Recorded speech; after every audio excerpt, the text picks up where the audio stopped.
Hi అందరికీ welcome to fauji family diaries. నేనైతే video చేయక చాలా రోజులైంది కదా. మా బాబాయ్ అయితే ఈ మధ్య చాలా పరిగెత్తుడు గెంతుడు చేస్తున్నాడు. వాడితో అయితే వీడియోలు తీయడం అయితే నాతోనైతే అసలు అవ్వట్లేదు. అందుకని ఈ మధ్యలో అయితే వీడియో తీయట్లేదు.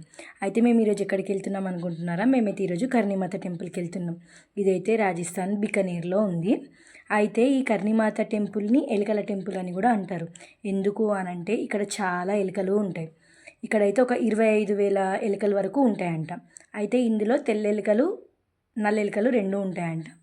అయితే తెల్లెలుక కనిపించిన వాళ్ళైతే అదృష్టవంతులు అని అంటారు. మాకైతే కనిపించలేదు.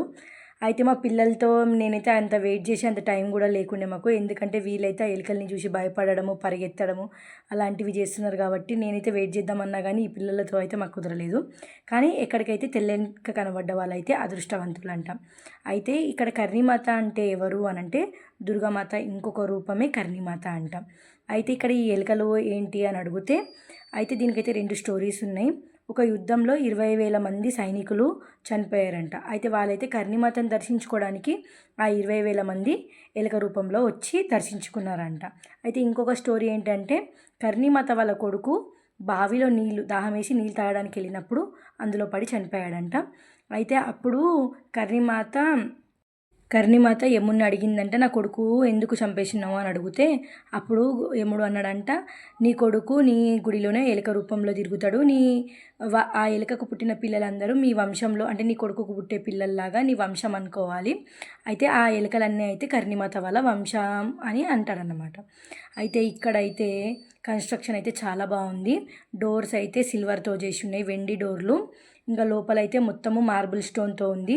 చాలా బాగుంది గుడి అయితే, ప్రశాంతంగా ఉంది. అయితే మనమైతే బయట నుంచి ప్రసాదం తీసుకెళ్తాము, అదైతే ఎలుకల కోసము. అయితే ఇక్కడైతే ఎవరైనా ప్రసాదం తీసుకొచ్చింది మాత్రం ఎలుకలకు పెడతారు. ఇక్కడైతే ఎలుకలకి పాలు వాటరు ఫుడ్ వాటికైతే అసలు ఏం డోకా లేదు. చాలా బాగా చూసుకుంటారు ఎలుకల్ని. మళ్ళీ క్లీన్లీనెస్ కూడా చాలా బాగుంటుంది. అయితే ఇక్కడ ఇంకొక స్టోరీ ఏంటంటే ఇన్ని ఎలుకలు ఉన్నా అంత అంటే ఎలుకలు ఉంటే ఇంట్లో ఎంత గలీజ్గా ఉంటుందో తెలుసే కదా. కానీ ఇక్కడ మాత్రం ఎలుకల వల్ల ఎప్పుడూ ఏ రోగం రాలేదంట. అదే వీటి ప్రత్యేకత. అయితే మా పాప అయితే ఇంకా చాలా భయపడుతుంది ఎలుకలు చూసి. అయితే మమ్మీ ఎక్కడ గరుస్తాయో మమ్మీ నా కాలు మీదకి వస్తున్నాయని చాలా దుంకుడు మాత్రం చేసింది. అయితే మాకైతే ఇక్కడ దర్శనం అయితే చాలా బాగా జరిగింది. అంత ఎక్కువ రష్ కూడా ఏం లేదు, ప్రశాంతంగా దర్శనం చేసుకోవచ్చు, అన్నీ తిరగచ్చు, అన్నీ చూడొచ్చు, అంతా బాగుంది.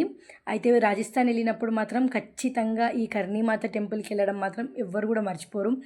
ఎందుకంటే మనం ఇక్కడికి వచ్చామంటే ప్రతి ఒక్కరు మనం అడిగేది ఒకటే విషయం, మీరు కర్ణీమాత టెంపుల్కి వెళ్ళారా, కర్ణీమాత టెంపుల్ చూసారా, చూసి రండి, చాలా బాగుంటుంది, దేవిని దర్శించుకొని రండి అని ప్రతి ఒక్కళ్ళు మనకు అదే మాట చెప్తారు.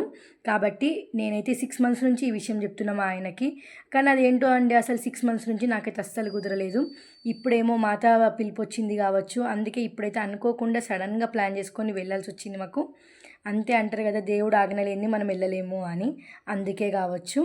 అయితే ఇక్కడైతే నేను కొన్ని వీడియోస్ అయితే అన్నీ తీసుకున్నా, ఎందుకంటే మీ అందరికీ కూడా చూపించాలి కదా. ఎందుకంటే ఈ వీడియో చూసినాక మీకు కూడా అనిపిస్తుంది కదా మేము కూడా వెళ్ళాలి అని. ఎందుకంటే ఎప్పుడైనా రాజస్థాన్ వచ్చినప్పుడు మీరు కూడా మిస్ అవ్వకుండా వెళ్ళాలని నేనైతే ఈ ఒక వీడియో చేస్తున్నాను. నాకైతే చాలా బాగా అనిపించింది. థ్యాంక్ యూ అండి. Like, share and subscribe.